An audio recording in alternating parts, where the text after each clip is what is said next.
quem o Deus de recomeços. Só quem já precisou recomeçar sabe o quanto é importante lembrar e entender que o Deus que nós servimos é Deus de recomeço. E só a decisão de recomeçar já é uma decisão muito difícil. Muito difícil. Parece que não. Mas para quem acha que acabou, é uma decisão muito difícil. Para quem acha que chegou ao limite, que chegou ao fim, que não tem mais força, não é uma decisão fácil. E deixa eu pegar alguns versículos aqui no 113, deixa eu pegar o 7 até o 9. Ele ergue do pó o desvalido e do monturo necessitado, para o assentar ao lado dos príncipes, sim, com os príncipes do seu povo. Faz que a mulher estéril viva em família e seja alegre mãe de filhos. Vamos comentar rapidinho isso aqui, porque o monturo, o lixo, era aquele lugar que todo mundo queria passar hoje.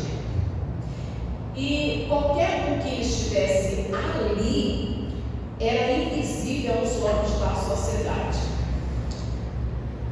desprezado, ignorado. Se estava no lixo, se estava no monturo, se estava por ali, era alguém que ninguém queria ter por perto. Então, aqui diz que ele tira do pó, ele tira do monturo e faz com que essa pessoa ela seja honrada na sociedade, com que ela tenha uma posição de relevância na sociedade. Isso é muito forte. Agora, esse segundo exemplo, pelo que fica impossível a gente não lembrar de Ana. Quando fala que faz da estéril, que ela seja alegre de filho, é impossível não lembrar de Ana, porque a situação de Ana era uma situação de vergonha, era uma situação de desprezo e de tristeza, de dor, de angústia.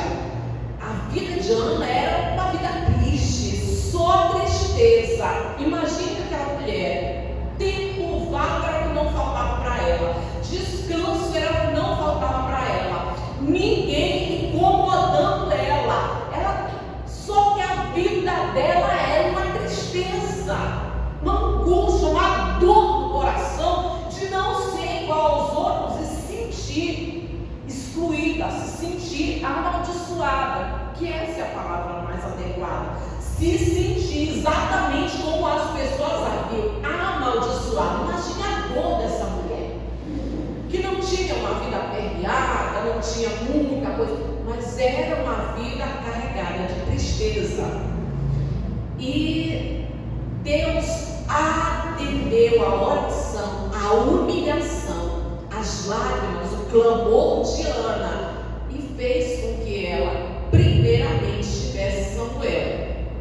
E bem ali, quando Samuel ele vai para servir a Deus no templo, Ana já não é mais uma desprezada, ela não é mais amaldiçoada, ela tem o ventre abençoado, ela foi lembrada por Deus, e ali começa uma vida de importância na sociedade, não é mais qualquer uma. Samuel vai crescendo, vai se tornando profeta. Olha Ana aí, e vem outros filhos. Olha a mãe profeta, olha aquela que chorava, olha aquela que se sentia esquecida, excluída, amaldiçoada. Agora ela tem uma posição de importância na sociedade.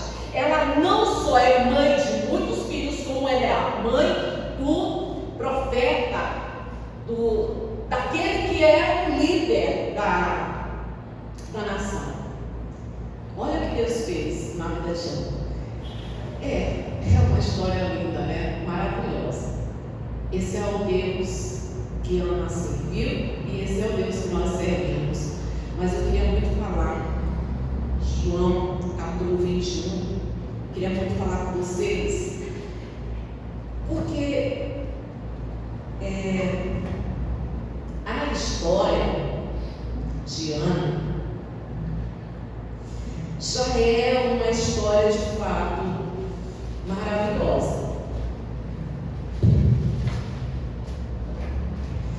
Só da gente falar que essa mulher viveu, quantos dias de tristeza, quantos dias de dor, e de repente a vida dela vai mudando, muda de uma maneira que Deus trocou o choro por riso. Agora é uma mulher feliz, abençoada.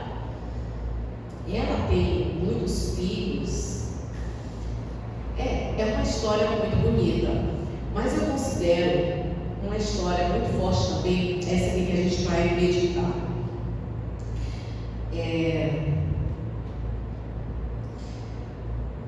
Quando fala que Deus, Ele levanta do pó e do mundo desvalido, isso significa que Ele não despreza o caído, e isso também tem no livro dos Salmos, Ele sustém a todos que caem. E Jesus, Ele não passa por cima do caído, Ele não passa por cima daquele que caiu. Quem talvez faça isso é o homem. Quem ignora, quem caiu é o homem. Jesus, Ele não ignora, não passa por cima e não ignora aquele que caiu. E aqui tem outras coisas que me chamaram a atenção aqui.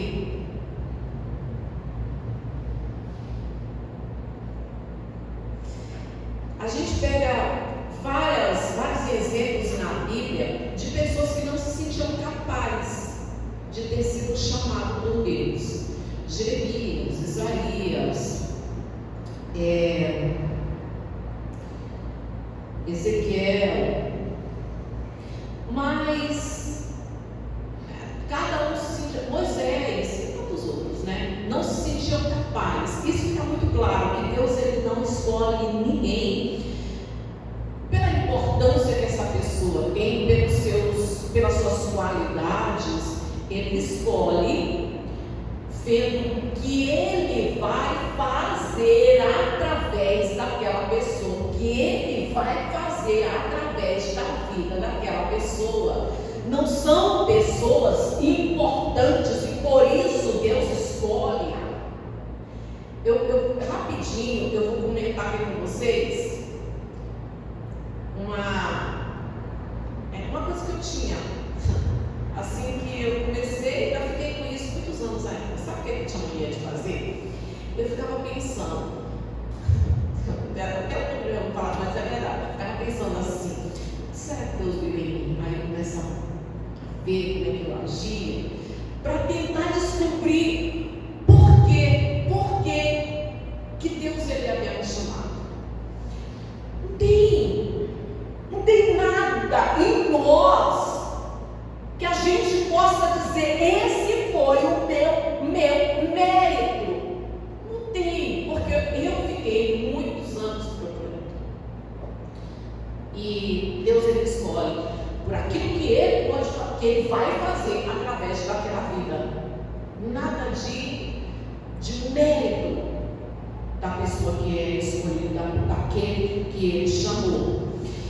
E uma das histórias que mais me chama a atenção, até porque eu acho que eu já comentei com vocês, já comentei, alguns devem lembrar, que entre os personagens da Bíblia masculino, o que mais me toca, o que mais me chama a atenção, irmãos, é o apóstolo Pedro. Andou tanto com Jesus, né? Intimidade. E olha aquele jeito dele, de fato, mexe muito comigo a história dele. Olha aquele jeito dele, estava sempre perto. Ele se fazia ser notado o tempo todo, estava com Jesus. Não só fisicamente, mas ele demonstrava estar com Jesus. Em todas as suas emoções, a decisão dele era realmente estar com Jesus. Isso ele estava sempre demonstrando. Mas no dia da aflição, no dia que Jesus ele é pego pelos pecadores, deixa eu ver o que a gente pega aqui. Vamos rapidinho ler pelo menos uns 2 versículos aqui, vou ter que narrar a maioria, tá?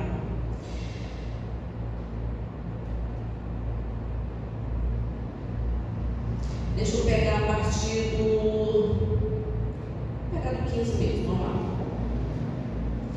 Depois de terem comido, perguntou Jesus a Simão Pedro: Simão, filho de João, amas-me mais do que a estes outros? Ele respondeu: sim, Senhor, tu sabes que te amo. Ele lhe disse: apacenta os meus cordeiros. Tornou a perguntar-lhe pela segunda vez: Simão, filho de João, tu me amas? Ele lhe respondeu: sim, Senhor, tu sabes que eu te amo. Disse-lhe Jesus: pastoreia as minhas ovelhas. Pela terceira vez, Jesus lhe perguntou: Simão, filho de João, tu me amas? Pedro entristeceu-se por ele lhe ter dito pela terceira vez: tu me amas. E respondeu-lhe: Senhor, tu sabes todas as coisas, tu sabes que eu te amo. Jesus lhe disse: apacenta as minhas ovelhas. Amém. É muito lindo, muito profundo. Olha que eu já preguei isso aqui várias vezes, irmão, mas não perde o poder, né? Como todo mundo sabe, mas a gente precisa lembrar. No dia em que Jesus é pego pelos pecadores e ele é levado para ser torturado, moído, Pedro, ele é pressionado por outros que estão ali, porque ele vai acompanhando Jesus e ele é pressionado. E na hora da pressão, a Bíblia não diz que ele apenas negou, mas ele espraguejou, amaldiçoou. Na Bíblia não tem as palavras exatas que Pedro falou. Eu especulo, eu acho que todo mundo já fez isso e fica especulando, mas ele falou vitupérios, ele xingou Jesus, ele espraguejou, ele amaldiçoou. Tem algumas palavras escritas, mas não tem tudo. E o que ele deve ter falado, mas com toda a ousadia, ele afirmou: eu nem conheço esse caminho. E logo depois, quando se cumpriu a profecia de Jesus, Pedro ele sai chorando. E o choro dele é de fato de arrependimento, que deve ter passado na cabeça de Pedro. Tanta coisa, tanta coisa.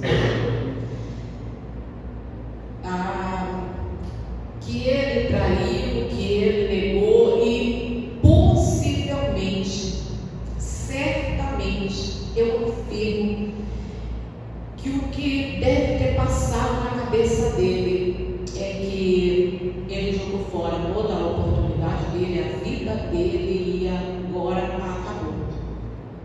Fim, acabou. Que já não tinha para ele não tem mais jeito. O que ele fez, ele não era digno de perdão. O perigo, né? O perigo de ficar paralisado. Lutas, aflições, repreensão. Porque a repreensão dói. E às vezes a repreensão, irmãos, não é nem por um pecado propriamente dito, mas é por uma falha, por uma atitude. Eu me lembro de Miriam, que ela não suportou a repreensão. Você não vê a história de Miriam continuar. Ela não suportou ser repreendida, porque a repreensão de fato dói. Por isso que a Bíblia diz: não desmaieis quando por ele for repreendido. E às vezes é pecado mesmo, sabe? Situações na vida da gente que é o perigo da gente travar, ficar estagnado. sem força para se levantar e decidir se levantar, decidir recomeçar, não é fácil, porque algumas pessoas já lutaram muito contra o eu não mereço, eu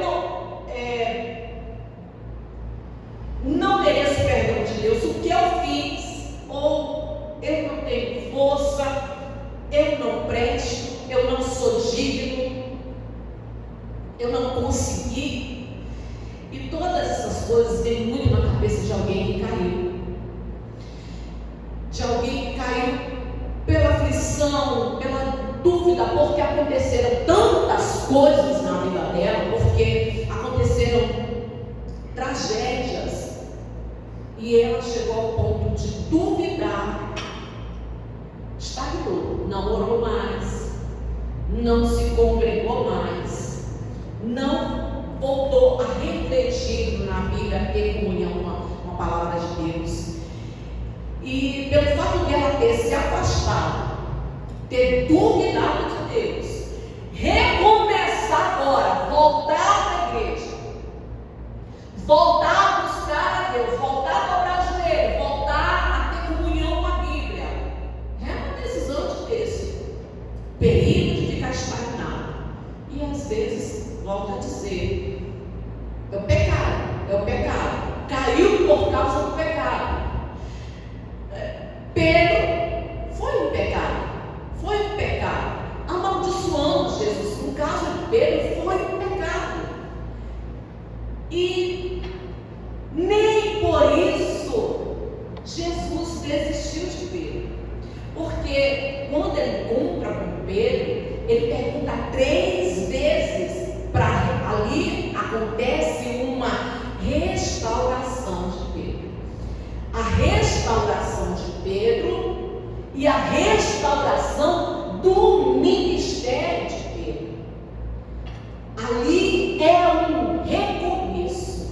Jesus, ele não apenas restaura Pedro, como também devolve a ele o ministério dele, para que ele dê continuidade, e dá a ele para que ele seja líder da igreja. Acho que vocês entenderam quando eu falo líder da igreja. Todo mundo aqui sabe que o cabeça da igreja não é Pedro, tá? E a pedra do lado da igreja também não é Pedro.